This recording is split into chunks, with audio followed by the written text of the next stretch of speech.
Friends, ഇന്ന് നമ്മൾ നോക്കാൻ പോകുന്നത് 8th സ്റ്റാൻഡേർഡ് ദീപകം എന്ന ടെക്സ്റ്റ് ബുക്കിന്റെ 3rd ചാപ്റ്ററായ സുഭാഷിതരസം പീത്വാക് ജീവനം സഫലം കുരു എന്ന ചാപ്റ്ററിന്റെ 2nd പാർട്ടാണ്. ഓക്കെ, ഫസ്റ്റ് പാർട്ട് ഇതുവരെ കാണാത്തവരുണ്ടെങ്കിൽ പ്ലേലിസ്റ്റ് ഇട്ടിട്ടുണ്ട്, പോയി ഒന്ന് കാണാം. ഓക്കെ, അപ്പോൾ നമുക്ക് നോക്കാം. ഭവന്തി നമ്രാസ്തരവഃ ഫലോദ്ഗമൈഃ നവാംബുഭിർ ദൂരവിലംബിനോ ഗണാഃ അനുദ്ദതാഃ സത്പുരുഷാഃ സമൃദ്ധിഭിഃ സ്വഭാവ ഏവൈഷ പരോപകാരിണാം. പദച്ഛേദം നോക്കാം. ഭവന്തി നമ്രാഃ തരവഃ ഫലോദ്ഗമൈഃ നവാംബുഭിഃ ദൂരവിലംബിനഃ ഗണാഃ അനുദ്ദതാഃ സത്പുരുഷാഃ സമൃദ്ധിഭിഃ സ്വഭാവ ഏവ ഏഷഃ പരോപകാരിണാം. അണ്ടേ നോക്കാം. തരവഃ ഫലോദ്ഗമൈഃ നമ്രാഃ ഭവന്തി. മരം ഫ്രൂട്ട്സിൻ്റെ വെയിറ്റ് കൊണ്ട് ചായുന്നു, അതായത് ബെൻഡാവുന്നു. ഗണാഃ നവാംബുഭിഃ ദൂരവിലംബിനഃ ഭവന്തി. മേഘങ്ങൾ പൊതുജലത്താൽ ദൂരെ നിന്ന് തന്നെ ചായുന്നു, അതും വെയിറ്റ് കൊണ്ട് ചായുന്നു. സത്പുരുഷാഃ സമൃദ്ധിഭിഃ അനുദ്ദതാഃ ഭവന്തി. സജ്ജനര് ഏറെ ധനത്താൽ പൊളൈറ്റ് ആകുന്നു. പരോപകാരിണാം ഏഷ ഏവ സ്വഭാവഃ ഭവതി. പരോപകാരികളുടെ ഇത് തന്നെയാണ് ഏക സ്വഭാവം. ആട്ടെ, ഇതുകൊണ്ട് എന്താണ് അർത്ഥാക്കണേ? നമുക്ക് ഭാവാർത്ഥം ഒന്ന് നോക്കാം. സമയാനുസാരം വൃക്ഷേഷു ഫലാനി ജായന്തി. സമയത്തിന് മരത്തിൽ ഫ്രൂട്ട്സ് ഉണ്ടാവുന്നു. ഫലഭാരേനത്തെ വൃക്ഷാഃ നമ്രാഃ ഭവന്തി. ഫ്രൂട്ട്സിൻ്റെ വെയിറ്റ് കൊണ്ട് ആ മരങ്ങൾ ബെൻഡാകുന്നു. തഥൈവ അങ്ങനെ തന്നെ നവജലൈഃ പരിപൂർണാഃ മേഘാഃ. പൊതുജലത്താൽ പരിപൂർണമായ ക്ലൗഡ്സ് അവനതാഃ ഭവന്തി, ബെൻഡാകുന്നു. ഭൂമിം പ്രതിം ആയന്തി. ഭൂമിയിലേക്ക് വരുന്നു. വൃഷ്ടിം ച കുർവന്തി, മഴയുണ്ടാക്കുന്നു. തസ്മിൻ സംസാരേ ബഹവഃ പരോപകാരിണഃ ജനാഃ സന്തി. ഈ ലോകത്ത് ഏറെ പരോപകാരികളായവരുണ്ട്. സ്വസമൃദ്ധികാലേ തേ ഔദിത്യം ന പ്രകടയന്തി. തേ സഹൃദയാഃ വിനമ്രാഃ ച സന്തഃ സദൈവ പരോപകാരായ യത്നശീലാഃ ഭവന്തി. സ്വന്തം സമ്പത്ത് കാലത്ത്, അതായത് ഏറെ ധനം ഉള്ളപ്പോൾ, തേ ഔദിത്യം ന പ്രകടയന്തി. അങ്ങനെയുള്ളപ്പോൾ എന്താ? അവർ അഹങ്കരിക്കുകയില്ല, അഹങ്കാരം കാട്ടുകയില്ല. തേ സഹൃദയാഃ വിനമ്രാഃ ച സന്തഃ സദൈവ പരോപകാരായ യത്നശീലാഃ ഭവന്തി. അവർ നല്ല ഹൃദയത്തോടും പൊളൈറ്റ്നെസ്സോടുമായിരിക്കും ഉണ്ടാവുക. അതുപോലെ എപ്പോഴും മറ്റുള്ളവർക്ക് നന്മ ചെയ്യുന്നതിൽ ഏർപ്പെടുകയും ചെയ്യും. തേ പരോപകാരം വ്രതരൂപേണ ധാരയന്തി. അവർ മറ്റുള്ളവരെ സഹായിക്കുന്നത് ഒരു വ്രതം പോലെയാണ് എടുക്കുക. ഉക്തം ച വ്യാസമഹർഷിണ. വ്യാസമഹർഷിയും പറഞ്ഞിട്ടുണ്ട്. എന്താണ് പറഞ്ഞിരിക്കണേ? പരോപകാരഃ പുണ്യായ പാപായ പരപീഡനം. പരോപകാരം, അതായത് മറ്റുള്ളവരെ സഹായിക്കുന്നത് പുണ്യത്തിന് വേണ്ടിയാണ്. പാപായ പരപീഡനം, മറ്റുള്ളവരെ ഉപദ്രവിക്കുന്നത് പാപത്തിനായിട്ടാണ്. അടുത്ത സുഭാഷിതം നോക്കാം. യഥാ ചതുർഭിഃ കനകം പരീക്ഷ്യത്തെ നികർഷണഛേദന താവതാടനൈഃ തഥാ ചതുർഭിഃ പുരുഷഃ പരീക്ഷ്യത്തെ കുലേന ശീലേന ഗുണേന കർമ്മണ. പദച്ഛേദം നോക്കാം. യഥാ ചതുർഭിഃ കനകം പരീക്ഷ്യത്തെ നികർഷണഛേദന താവതാടനൈഃ തഥാ ചതുർഭിഃ പുരുഷഃ പരീക്ഷ്യത്തെ കുലേന ശീലേന ഗുണേന കർമ്മണ. അന്വയം നോക്കാം. യഥാ നികർഷണ ഛേദന താപതാടനൈഃ ചതുർഭിഃ ഉപായൈഃ കനകം പരീക്ഷ്യത്തെ.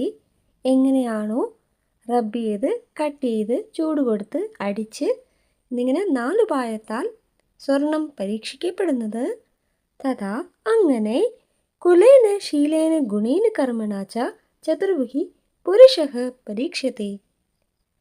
കുലം കൊണ്ടും സ്വഭാവം കൊണ്ടും ഗുണങ്ങൾ കൊണ്ടും ചെയ്യുന്ന പ്രവൃത്തി കൊണ്ടും എന്നിങ്ങനെ 4 കാര്യങ്ങളാൽ പുരുഷൻ പരീക്ഷിക്കപ്പെടുന്നു.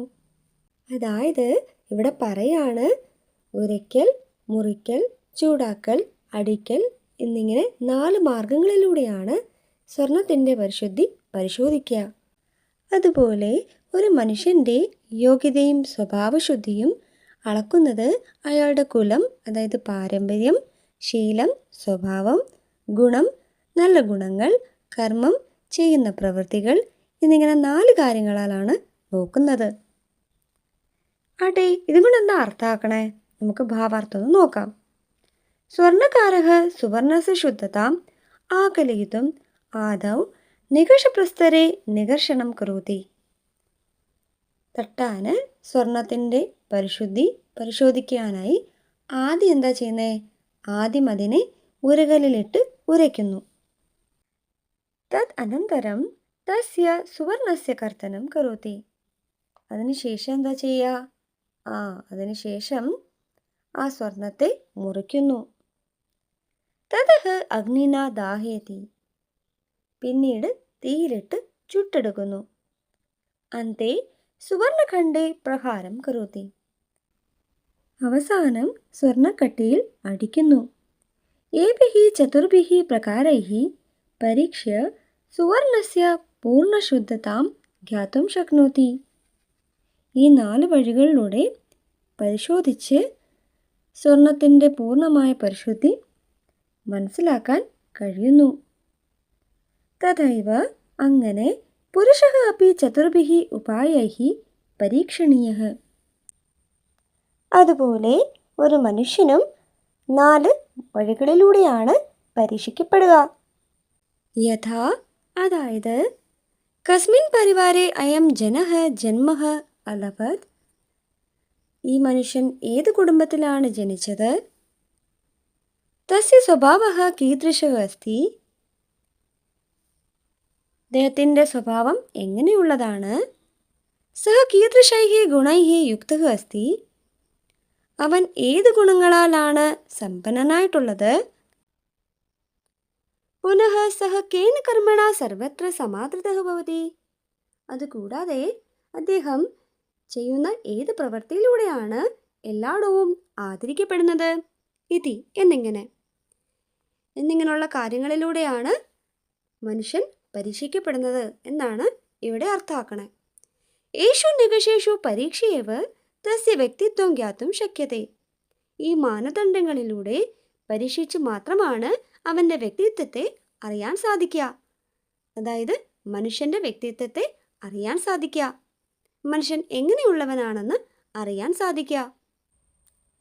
ഇനി നമുക്ക് അടുത്ത സുഭാഷിതം നോക്കാം.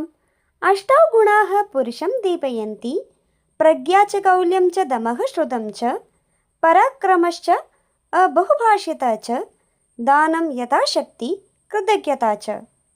പദച്ഛേദം നോക്കാം. അഷ്ടൗ ഗുണാഃ പുരുഷം ദീപയന്തി പ്രജ്ഞാ ച കൗല്യം ച ദമഃ ശ്രുതം ച പരാക്രമഃ ച ബഹുഭാഷ്യത ച ദാനം യഥാശക്തി കൃതജ്ഞത ച. അൻപേ നോക്കാം. പ്രജ്ഞാ കൗല്യം ദമഃ ശ്രുതം പരാക്രമഃ ബഹുഭാഷ്യത ച യഥാശക്തി ദാനം കൃതജ്ഞത ച ഇത്യേതേ അഷ്ടൗ ഗുണാഃ പുരുഷം ദീപയന്തി.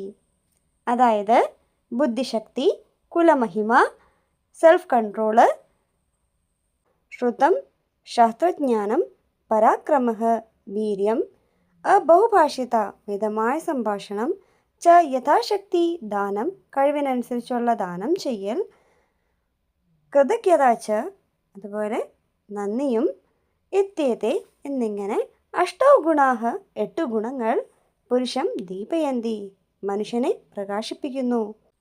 ആട്ടെ, ഇതുകൂടെ എന്താ അർത്ഥാക്കണേ? അഷ്ടഭിः ഗുണൈः യുക്തഃ മാനവഃ. 8 ഗുണത്താൽ യുക്തനായ മനുഷ്യൻ, അതായത് 8 ഗുണങ്ങളുള്ള മനുഷ്യൻ സർവദാ സമാജേ സമ്മാനം പ്രാപ്നോതി. എപ്പോഴും സമൂഹത്തിൽ റെസ്പെക്റ്റ് നേടുന്നു. വിശേഷജ്ഞാനം കുലീനത, അതായത് പ്രത്യേക വിവേകം, അതായത് ഏറെ അറിവ്. കുലീനത അതായത് കുലമഹിമ. സംയമഃ സെൽഫ് കൺട്രോള്. വേദാദീനാം ശാസ്ത്രാണാം ജ്ഞാനം, വേദങ്ങൾ ഉൾപ്പെടെയുള്ള ശാസ്ത്രങ്ങളിലുള്ള അറിവ്. പരാക്രമഃ പരാക്രമം. അല്പഭാഷ്യത മിതമായ സംസാരം, കുറച്ച് മാത്രം സംസാരിക്കുന്നത്. സാമർഥ്യാനുസാരം ദാനശീലത, സ്വന്തം ശേഷിക്കനുസരിച്ചുള്ള ദാനം ചെയ്യൽ. കൃതജ്ഞത ച ഇതി ഏതേ അഷ്ടോ ഗുണാഃ സന്തി. നന്ദി എന്നിങ്ങനെ 8 ഗുണങ്ങളാണ് ഉള്ളത്. മാനവഃ ഉത്തമഗുണാൻ ആശ്രിത്യ സമ്മാനിതഃ ഭവതി. അതായത് ഇവിടെ പറയാണ്, മനുഷ്യൻ തൻ്റെ ഉത്തമ ഗുണങ്ങൾ കൊണ്ടാണ് ആദരിക്കപ്പെടുന്നത്. അതഃ ഉക്തം, അതുകൊണ്ടാണ് പറയാറ്, ഗുണവാൻ പൂജ്യത്തെ നരഃ, ഗുണങ്ങളുള്ള മനുഷ്യൻ പൂജിക്കപ്പെടുന്നു, ബഹുമാനിക്കപ്പെടുന്നു. ഓക്കെ, അപ്പോൾ എല്ലാവർക്കും ഈ സെക്ഷനും ക്ലിയർ ആയെന്ന് കരുതുന്നു. മുന്നോട്ടുള്ള ഭാഗങ്ങൾ അടുത്ത വീഡിയോ ആയിട്ട് ഇടാം. ഓക്കെ, അപ്പോൾ എല്ലാവർക്കും ഇവിടം വരെ ക്ലിയർ ആയെന്ന് കരുതുന്നു. വീഡിയോ ഇഷ്ടമായ ഉറപ്പായും ലൈക്ക് ചെയ്യുക, കമൻറ്റ് ചെയ്യുക, ഷെയർ ചെയ്യുക, സബ്സ്ക്രൈബ് ചെയ്യുക. സബ്സ്ക്രൈബ് ചെയ്യുമ്പോൾ സൈഡിലൊരു ബെല്ലൈക്കൺ ഉണ്ടാവും, അതുകൊണ്ടൊന്ന് എനേബിൾ ചെയ്യുക, ഓൾ എന്ന ഓപ്ഷൻ കൊടുക്കുക. എന്നാൽ മാത്രമേ ഞാൻ ഇനിയും വീഡിയോസ് ഇടുമ്പോൾ നിങ്ങൾക്ക് നോട്ടിഫിക്കേഷൻ കിട്ടുകയുള്ളൂ. Thank you. Keep supporting.